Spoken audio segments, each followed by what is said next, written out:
my name is Chrissy and welcome to my channel. Today I'm going to be doing my October wrap-up. I read 10 books for the month of October. Now, before you get very impressed with the amount of books I read, quite a few of them were novella length. They were like under 200 pages. I think at least 3 of them were. Also, I am going to be talking about one more book that I forgot to mention in my September wrap-up, so let's get started. The first book I'm going to talk about is Beautiful Stranger by Christina Lauren. This is the second book in the Beautiful Bastard series and features Chloe's best friend Sarah and her love story with Max. Max is a beautiful, charming stranger. Sarah just got out of a relationship and she doesn't want another one. But these two hook up and they have a very casual relationship that turns into more. Full of misunderstandings, by the way. At any rate, this is actually my favorite of the series so far. I just liked how Max and Sarah got along, and they were actually really nice with one another. Even though they were just having this really casual relationship. I liked how they treated one another, and I liked the respect that they showed one another throughout this book. And I do plan on doing a book review for this. I just have to find the time between school and work and baby. Now for the books I actually read in October. The first book that I read in October is The Duchess Deal by Tessa Dare. This book I did do a full-length review, and I'll link that down in the description below. It's a Regency romance novel that features this Duke of Ashbury, and he's looking for a bride, really any bride at this point, in order to get an heir for, his estate. And then there's Emma, who's a seamstress, who just really wants to get paid for the dress that she made his ex-fiancé. They end up having a marriage of convenience, and this book follows their marriage from the beginning to them falling in love. I liked this book a lot. I thought that it was really funny and very cleverly written. I am definitely reading more of Tessa Dare's works because I just like this book. It's probably my favorite romance of the year so far. The next book I read is Killers of the Flower Moon by David Grann. This follows the beginnings of the FBI and the Osage natives who were murdered for their land rights. So the Osage natives back in like the 1920s or a little bit before then were granted this land, or rather they kind of had to fight for it. Anyway, they had this land and there was oil a lot on it, and they managed to keep the rights to the oil from the government at the time. They ended up getting a lot of money for this land, but then a lot of those natives unfortunately got killed off for those land rights. It's a really sad story.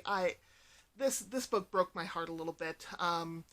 Well done. I did like this book a lot, though there was a time where I kind of wish it didn't focus as much on the FBI and how it was built up, and instead focused on the murders and the victims and the families and that aspect of it.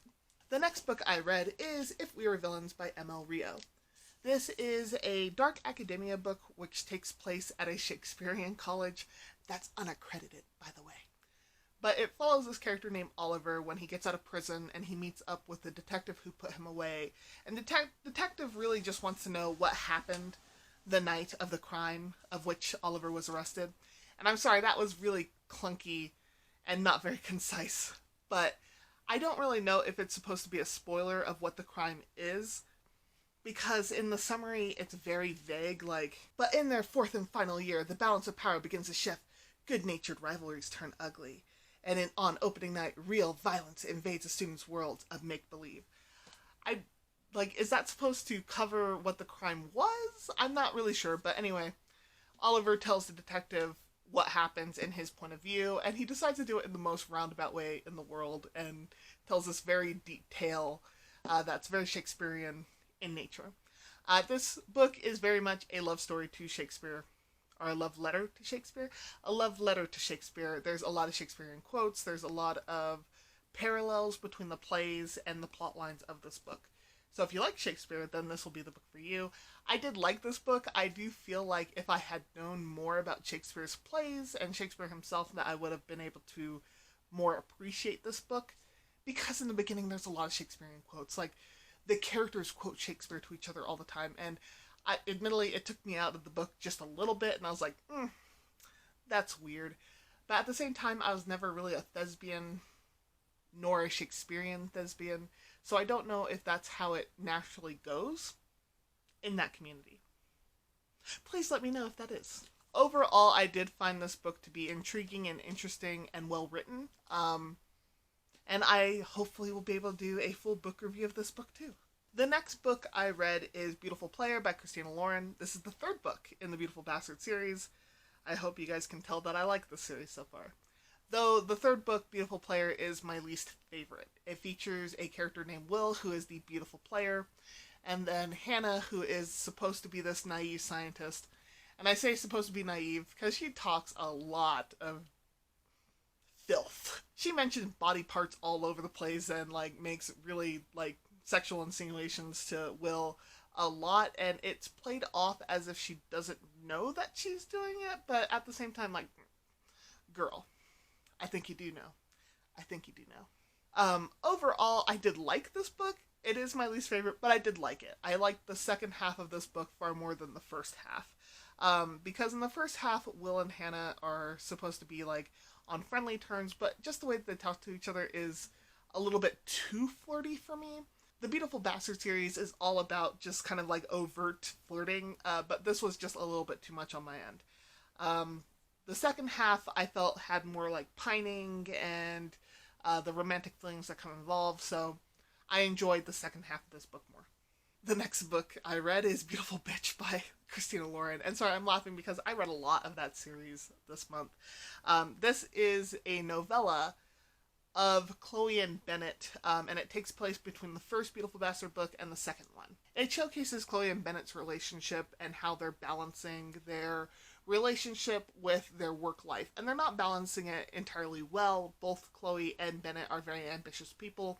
And I want to say Chloe is far more ambitious than Bennett, but at the same time, I think it's because Bennett has been in his career longer than Chloe has, so he doesn't feel the need to prove himself as much as Chloe is trying to at this point in time. I liked this novella mainly because it showcased a already gotten together couple in a romance as having growing pains with one another and how they solve that issue together. So I liked that it was them strengthening their relationship. The next book I read is A Curse So Dark and Lonely by Brigid Kemmerer, and this is a kind of modern retelling of Beauty and the Beast. Harper, who is a 18-year-old lady, gets kidnapped because she tried to save somebody and gets taken to this other world where Ren is a prince who is cursed because he slept with a fairy. Kind of. I don't know if is she technically a fairy? I don't even know. Anyway, Ren is trying to get someone to fall in love with him so he can break the curse, and Harper is just trying to get back home because she didn't ask for this. This does have disability representation in that Harper has cerebral palsy and it affects one of her legs, I forget which one, but she has a limp due to that. And I really liked how her limp was woven into the story, mainly because everyone was like, "Did you get hurt in battle, my lady?" And she's like, no. And so she finds herself having to educate people on her disability, and I just thought that was really well done of how it's woven in. Overall, I liked this book. I do wish there was more world building, but I've been finding that a lot with young adult novels, that there's not as much world building in the fantasies. So there's that. There is, I believe, 2 more books after this, and I have a feeling there's going to be more world building in those 2 books, so I might have to give them a try. The next book is Beautiful Bombshell by Christina Lauren. Do you see where I'm going with this?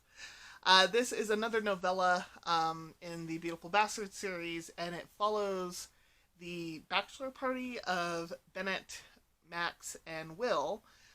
Bennett is getting married to Chloe, and their bachelor party in Vegas. However, Chloe and Sarah end up going to Vegas, much to the delight of Bennett and Max, and it's pretty much about them sneaking away in Vegas with each other. I thought it was cute. I thought it was really sweet that the couples kept wanting to see each other even though they were supposed to be on this stag night kind of thing. Next is Beautiful Beginning by Christina Lauren. I just binged a lot of the Beautiful Bastard series.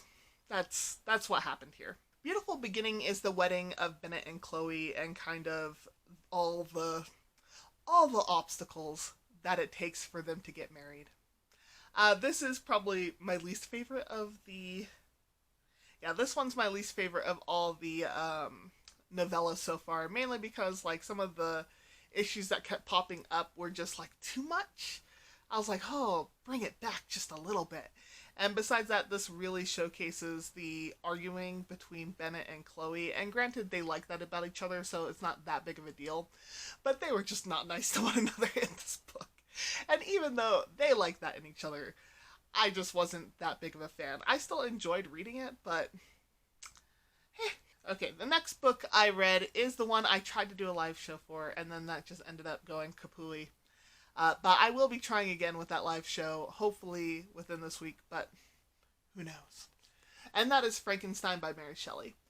So I did actually start off reading the physical copy of this book, but then I ended up reading it in audiobook. For those of you who don't know what Frankenstein is about, it's about this guy who is very arrogant, and his name is Victor Frankenstein, and he ends up putting together this body out of different parts of people and reviving it. Reviving or reanimating, animating, something. He makes it come alive. And the monster is so grotesque to Victor that Victor runs away. Then he comes back, finds the creature missing. He calls it the Wretch, by the way, throughout this whole book. And he's very happy that the Wretch is gone.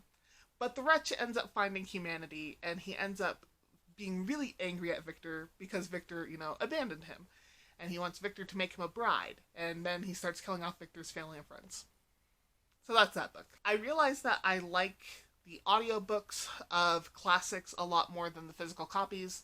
So I am glad I read it in audiobook format. I'm not the biggest fan of how Victorian literature is written, but I can appreciate Mary Shelley and her work, and I did like hearing it in audiobook style. So there you go. Also, by the way, If We Were Villains, Frankenstein, and A Curse So Dark and Lonely were all part of Gothtober. There is one prompt and one book from my TBR that I didn't get to, but we're not going to talk about that right now. And the last book I read is Beautiful Beloved by Christina Lauren. That's how many books? That's 1, 2, 3, 4, 5. 5 of the Beautiful Bastard books that I read in October. Beautiful Beloved follows Sarah and Max, and they recently had a child. Well, the child is 4 months at the start of this book, and her name is Anna. And it's pretty much about how Max and Sarah get back into the swing of things and how they rekindle certain parts of their relationship. I actually liked this one a lot because it showcases trying to find yourself again. Like, Sarah had a baby and she's trying to balance being a mom with also the wants and desires that she has for her husband. So how do you do that, and like the kind of mental gymnastics you have to go for yourself, even though you shouldn't have to, but kind of societal pressures and all that kind of stuff make it really hard to see yourself as a whole person instead of as just a mom or something else. It also deals with Max having to get over, I shouldn't say get over, but it also has to deal with Max coming to terms that his wife is a whole person and not just a mom one minute and then an entirely different person the next. Like, all parts of her are this, like, one person. All parts of her fit into one being. So I did like that. I did like the continuation of the relationship between Max and Sarah. They're actually my favorite relationship out of all of the characters in the Beautiful Bastard series. Will I be reading more Beautiful Bastard books in the future? Yes. However, I read all the ones that I could find in the library, or the library app, so I'm going to have to buy them from my Kindle, and right now I have not saved up enough money from my reading to be able to do that. So I'm going to have to, pump up the reading in order to get that money saved up. For those who don't know, I decided to have a money value to the books that I read, so that if I read like a physical book I own, that's $1 I can save away for another book. And so on and so forth. And I only saved up $9 so far. It's so little amount. I need to read faster. Thank you so much for joining me in my October wrap-up.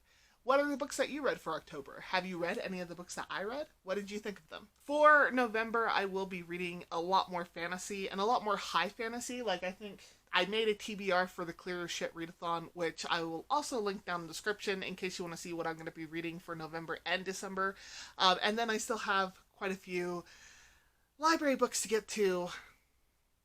I have a lot of reading to do. Just a lot of reading to do. Thank you so much for watching, and as always and forever, may you get lost in the book.